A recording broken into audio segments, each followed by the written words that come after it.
अच्छा जी, तो अस्सलाम वालेकुम, वेलकम टू द यारों का यार, द रेसल यार। तो आज हम लोग बताने वाले हैं आपको कौन से ऐसे 5 WWE सुपरस्टार्स हैं जिसने रिक्वेस्ट की है Vince McMahon, the chairman of WWE Vince McMahon को, कि वो उनका हील टर्न करवाए। आइए जानते हैं ये सब कुछ, इसलिए ये वीडियो देखिएगा एंड तक। और अगर अभी तक आप लोगों ने नहीं किया है सब्सक्राइब, तो अभी कर दीजिए सब्सक्राइब ऐसी और भी इंटरेस्टिंग वीडियोस देखने के लिए। अब WWE में देखा जाए तो दो टाइप के कैरेक्टर्स होते हैं, एक तो बेबी फेस जो कि हीरो टाइप कैरेक्टर्स होते हैं, और एक विलन टाइप यानी हील।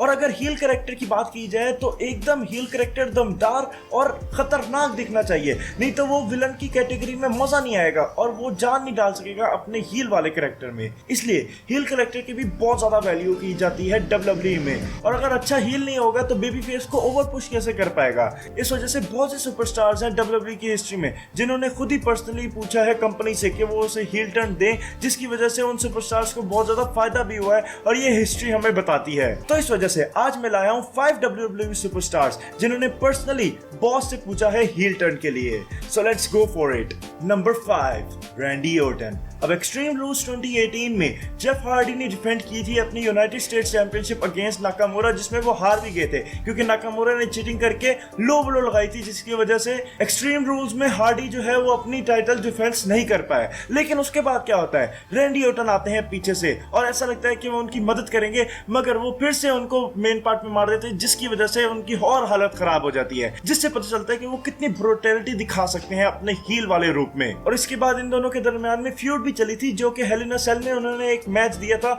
जिसमें ऑर्टन ने ब्रूटली अटैक किया था, ब्रूटली बीट किया था हार्डी को। और स्क्रू ड्राइवर वाला अगर आपको सीन याद है तो यार बहुत ही आतंक मचा दिया था उसमें, मैं तो देख भी नहीं पा रहा था। तो इस वजह से वाइपर ने काफी दफा पर्सनली हील टर्न के लिए पूछा है बॉस से यानी चेयरमैन विंस मैकमैन से, मगर उनको बस वेट ही कराया जाता था कि अभी नहीं हो सकता या कभी नहीं हो सकता, इसलिए वो नहीं पा पाते थे अपना प्रोफेशनल और सही वाला हील टर्न। मगर हम लोगों ने देखा है जब भी उन्होंने अपना हील टर्न किया है बेबी फेस कैरेक्टर छोड़ के, तो उन्होंने और भी अपने कैरेक्टर्स में वैरायटी पैदा किया और अच्छा रूप दिखाया अपना। और इस बात में कोई भी सीक्रेट नहीं है कि वो ग्रेटेस्ट विलन है in the history of WWE। तो इसलिए ऑर्टन ने भी डिमांड की थी विंस मैकमैन से अपने हील टर्न के लिए, क्योंकि उनका जो नेचुरली लुक लगता है वो एकदम हील टर्न वाला लगता है। क्या आप लोग उनका रेंज जो है वो अभी एंजॉय कर रहे हैं या नहीं? क्या आप लोगों को पसंद आ रहा है? मुझे जरूर बताएं कमेंट बॉक्स में, मैं आपका इंतजार कर रहा हूँ। चलिए चलते हैं नेक्स्ट सुपरस्टार की तरफ। Number 4, stone cold Steve Austin. अब ये कहना गलत नहीं होगा कि Austin one of the greatest superstar हैं जो कि WWE की हिस्ट्री में आए हैं। उन्होंने लेट 90s में अपना कमाल तो दिखाई है, लेकिन फैंस की अट्रैक्शन भी ग्रैब की है, जो कि बहुत ही मुश्किल काम है। अब शुरू में वो हीरो वाला कैरेक्टर लाए थे जो कि बहुत ही लंबा रेन उनका चला था, मगर एंजॉय तो कर रहे थे लोग, लेकिन उनमें कोई चेंज नहीं आ रहा था। लेकिन सब कुछ चेंज हो गया एट रेसलमेनिया 17। जी हाँ, उन्होंने हील टर्न कर लिया और विंस मैकमैन से चेयरमैन के साथ हाथ मिलाया और फिर उनके साथ टीम अप किया। उन्होंने ये भी कहा कि जब उन्होंने विंस मैकमैन को अपना आइडिया पेश किया तो उनको पसंद आया और उनकी वजह से रेसलमेनिया 17 में उन्होंने अपना हील टर्न किया और फिर ऑस्टिन ने डिफीट किया था द रॉक को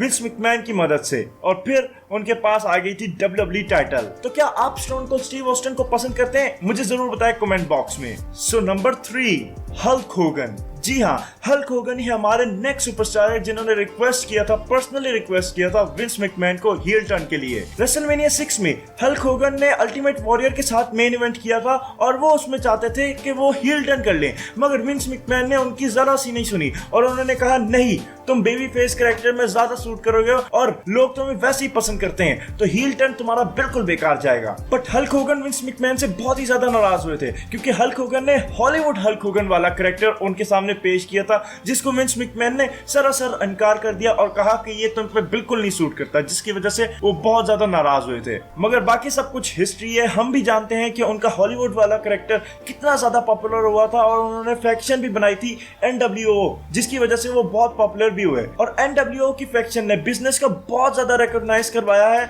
जिसकी वजह से मंडे नाइट वॉर्स भी चली थी और लोगों ने काफी ज्यादा इंटरेस्ट दिया था उसमें। तो चलिए चलते हैं नेक्स्ट सुपरस्टार की तरफ। Number 2, triple H. जी हाँ, अब ट्रिपल एच जो है वो काफी अरसे से WWE में काम कर रहे हैं और फिर उनको जो स्टैब्लिश किया गया था वो किया गया था एज अ बेबी फेस, मगर उन्हें अपना कैरेक्टर खुद ही पसंद नहीं आ रहा था, जिसकी वजह से उन्होंने विंस मैकमैन को पिच किया था कि मुझे एक हील टर्न चाहिए क्योंकि द गेम को होना चाहिए द हील टर्न, और वो चाहते थे डी जनरेशन एक्स पर हील टर्न करना, जिसकी वजह से वो एक अलग ही हील निकल के बाहर आएंगे। और उन्होंने ये कहा था कि मैंने विंस मैकमैन को कहा था, पिच किया था कि मुझे करने दो हील टर्न अपने ग्रुप पर, जिसकी वजह से मैं और तगड़ा सुपरस्टार बनूंगा और फिर मनी भी जनरेट कर पाएंगे। मगर विंस मैकमैन ने मेरे आइडिया को ठुकरा दिया और उनको ये पसंद नहीं आया, जिसकी वजह से मैं भी बहुत ज्यादा शर्मिंदा हुआ कि विंस मैकमैन को ये कैरेक्टर कैसे नहीं पसंद आ रहा। वो भी बहुत ज्यादा मायूस हो गए। मगर विंस मैकमैन ने एग्री किया उनका हील टर्न और रेसलमेनिया 15 जब उन्होंने इंटरफेयर किया था शेन मैकमैन वर्सेस एक्स-पैक के यूरोपियन टाइटल मैच में चाइना के साथ, और फिर हमें भी पता है कि उन्होंने रिटेन करवाई थी टाइटल बेल्ट उनको। और देखा जाए तो ट्रिपल एच का कैरेक्टर यहीं से राइज होना शुरू हुआ था और उसके बाद वो one of the most successful heel बने हैं WWE की हिस्ट्री में। और फिर आगे जाके हम लोगों को अथॉरिटी वाला रूप भी देखने को मिला, जो कि काफी लोगों का फेवरेट भी है। अब आप लोग मुझे बताएं, क्या आप लोग ट्रिपल एच को एज अ बेबी फेस पसंद करते हैं या हील पसंद करते हैं? जरूर बताइएगा कमेंट बॉक्स में। चलिए चलते हैं हमारे फाइनल सुपरस्टार की तरफ, जिन्होंने रिक्वेस्ट किया था विंस मैकमैन को फॉर अ हील टर्न, और ये कोई और नहीं बल्कि हमारे हैं रोमन रेंस। जी हाँ, the big dog Roman Reigns ने रिटर्न किया अपना समर स्लैम में और फिर ब्रूटली अटैक किया है ब्रॉन स्ट्रोमन और फील्ड को, जिसके एक हफ्ते बाद ही उन्होंने डिफीट किया था इन दोनों को फॉर द यूनिवर्सल टाइटल और जीत भी गए थे। अब रोमन रेंस एक फुल फ्लेज हील की तरह नजर आ रहे हैं और फाइनली उनको एक ऐसा कैरेक्टर मिल रहा है जो कि उनके ऊपर फाइनली सूट भी करता है। अब डेव मेल्ट्जर जो कि एक रेसलिंग एनालिटिक है, उन्होंने रिपोर्ट करके ये बताया कि रोमन रेंस जो है वो भी एक सुपरस्टार है जिन्होंने रिक्वेस्ट की थी विंस मैकमैन को फॉर अ हील टर्न। तो क्या आप लोग उनका हील टर्न एंजॉय कर रहे हैं? मुझे जरूर बताएं कमेंट बॉक्स में। तो बस यार, अगर आप लोगों ने ये वीडियो पसंद की है तो जरूर दीजिए इस वीडियो को बड़ा सा लाइक, साथ ही साथ सब्सक्राइब कर दीजिए और बेल आइकन भी दबा दीजिए। बस यार, आज के लिए इतना था। मिलते हैं आपसे किसी और वीडियो में, तब तक के लिए अल्लाह हाफिज।